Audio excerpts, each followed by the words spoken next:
To refresh our memories a little for this continuation, on the previous Seesaw Scenario, Byron joined us to tell us about his experience in the adult playground of professional life. Byron is a seasoned officer and third-degree black belt Jiu Jitsu instructor. Yes, people you wouldn't imagine are actually getting bullied because of the constraints and social limitations of the playground. Mark gave us his very valuable insight. We could summarize Byron's account, but there is more value in him telling it. So here's Byron, and to follow our honored friend, guest, and playground expert, Sean, will lay his insight on us. Feel free to leave comments and questions below. As we are seeing, as we peel back the playground onion, people you wouldn't even imagine are being bullied. Without further ado, welcome to the continuation of the previous Seesaw Scenario. Greetings, Mark and Eric. Thank you so much for letting me be on the show. I really, it's an honor to be on the show, and just excited to make a difference if I can. When it all boils down to it, bullying just doesn't start and end in grade, middle, high school. It can go all the way into professional life. And as Eric said in the introduction, been a martial artist, a dedicated martial artist for over 30 years, still training to this day. And I feel very confident in my skills. But even then, even in the workplace, you can't beat up bullies without losing your job and going to jail. So, I've experienced that. There was my last department I worked there for 30 years and retired. First officer in that department ever to do 30 years. Like almost with any job, you have your good and your bad. But there was one time they hired an officer. He was about 20 years older than me, a Vietnam veteran, and just the most meanest, evilest person I've ever met. And he bullied the whole department. He had write-ups. He was put on performance evaluation programs. It would never change his ways. And one time, I just kind of broke and I cursed him out. And I'm shocked he didn't shoot me. But I was naming all the people. I said, I can see you have a problem with one or two people, but 3, 4, 5, 6, 7, 8, 9, 10, 20 people. I ran out of, I was counting people on my fingers and toes of the people he said run-ins with. And in a couple hours, he actually apologized to me. He shook my hand, and I thought, I broke through. I stood up to a bully, but unfortunately, not even a week or two later, he's back to his old ways. So I said to myself, if I would just stayed on him, and I hate to do this, but intimidate him, keep him in check, but he just resort back to his ways. And I know there was a female officer that worked on the shift with him, and he intimidated her so bad she ended up having a nervous breakdown. And there was actually 2 officers that threatened bodily harm to him if he didn't slack off his bullying. But anyway, one day I was a supervisor, and he just out and out just defied everything. He just sat in his car all night long, and I drove up on him, and I recorded him on my phone. And of course, I knew it was being recorded, so I was very professional and nice to him, and he just cursed me out, and I just let him just keep talking. Then the next day, I took that recording to the chief and played it for him, and the chief called him in and said, "Hey, you can either resign or be terminated." So he resigned, and I hate to say it, I didn't lose any sleep over it because he was a cancer to the department. Anyway, I feel like I won.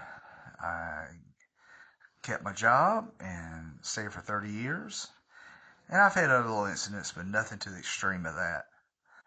But, it just goes to show you that you can be bullied no matter if you're a tough guy or whatever. You can still be bullied. So I hope this is a good insight. Thank you. Hi, this is Sean. Eric, another well thought out scenario. I love the scenarios you always bring to us. Byron, it's great to have you. It's awesome to see that you're a decorated officer and you're done really well in the Jiu Jitsu world. I think I've heard this saying, Jiu Jitsu gives you the power to hurt, but the wisdom not to. And I think I could clearly see that in that scenario, right? Where you had the power to hurt that officer, but you used judgment and good wisdom to handle that situation well. Uh, Mark, I liked how you put this. I think in also the jiu-jitsu world, they say, right, you learn to control your opponent, but with bullying, you learn to control yourself, right? And I think, Mark, I like the way how you put the balance between standing up versus being a rat. And I think it's always we need to side on the greater good, right? Prioritize many versus one. But I also wanted to take a different direction with this because it's a seesaw scenario. We have to balance our opinions. So I know the world, in this world, as a leader, you need to prioritize many. And I think that's what Byron did, right? He looked at the better of the most of the officers who are impacted by this one big bully. But in the kingdom leadership principle, often like Jesus said, right, he goes after the one black sheep versus the 99. And I think this could be again an opportunity, right? The playground is broken, we all know that, and the playground is full of broken people, broken leadership, and that's a reflection of the world we are in today, right? The world is full of broken and people, and again, this bully, when I look at him and when I hear about his story, he was a decorated Vietnam vet. We don't know. Most people are good. Everybody, it's situations, it's life that makes them into a bully. So I think he would have been the biggest problem. And I think that was manifesting that he was taking out the problem on others. So as a leader, I would have taken it as an opportunity to refine him, because you have the opportunity to refine the bully in chief. And by refining him and making him change, by knowing what was the root of his bullying, maybe spend some time with him. I don't know, in that police force, if anybody spent some time with him to understand where he's coming from, why he was acting that way. Sometimes I know it's hard in life to really just stop and reflect and take the time to spend with somebody and understand where their brokenness is coming from and why they are acting the way they are acting. So I think that's how I would like to close this, with a different balanced opinion, saying let's go after the bully by trying to refine the bully than to stand up to the bully, because standing up is the normal thing to do. Why not do something that's totally disruptive? Thank you. Sean, you make a valuable point about seeking to understand why people become bullies the majority of the time, as depicted so well in the series Cobra Kai.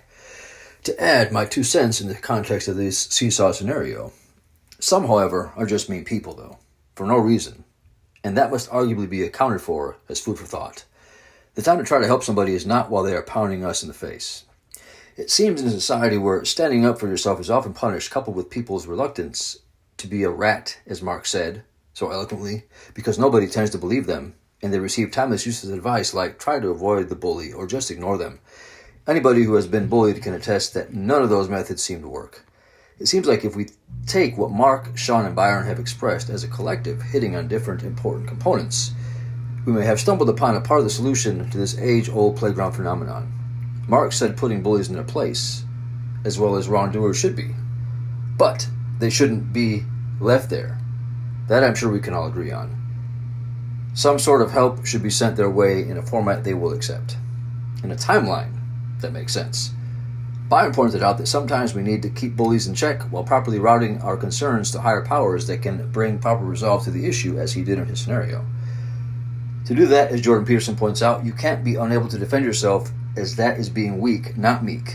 To sum it up as food for thought, we must be strong enough to destroy our aggressor, intelligent enough to know that's not the best answer all the time, and compassionate enough to offer understanding if it will be accepted.